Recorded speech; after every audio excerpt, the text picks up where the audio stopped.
Police उपस्थिति रे जबरदखल उच्छेद कले सोर तहसिलदार। सोर ब्लॉक गुड़ पंचायत रे आज सोर तहसिलदार अनंतपुर फांडी एएसआई श्री जीवन कुमार मल्लिक को उपस्थित रे जबरदखल उच्छेद करछन्ती। सरकारी जमी रे जबरदखल करी घर करी रहुता बेले बारंबार सोर तहसिलदार दीर्घ 3 मास धरी नोटिस करथिले मध्य लोक माने जबरदखल छाडु नथिले, फल रे रास्ता काम होई पार नथला। आज तहसिलदार जेसीबी द्वारा पुलिस सहायता रे जबरदखल उच्छेद करथिले। जबरदखल उच्छेद बेले चापा उत्तेजना देखा देथिले मध्य पुलिस उपस्थिति जोगु भय रे बड़ धरणर गंडगोल होई नथला।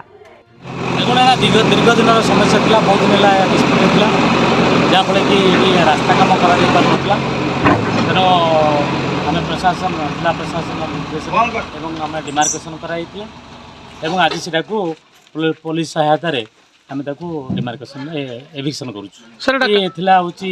जो डिपार्टमेंट काम कर डिपार्टमेंट आरडी डिपार्टमेंट अभियोग जे एनकरेजमेंट फ्री करने कले से कम आगू प्रोग्रेस करेंगे ताहा आज आम एनकरेजमेंट फ्री करूँ सेमती किसी उत्तेजना है टी सामान्य होता जोटा कि से बुझीपारे से बाड़ उठे स्मूथली चलती। विकर्तन बारिक रिपोर्ट जन अधिकार लाइव।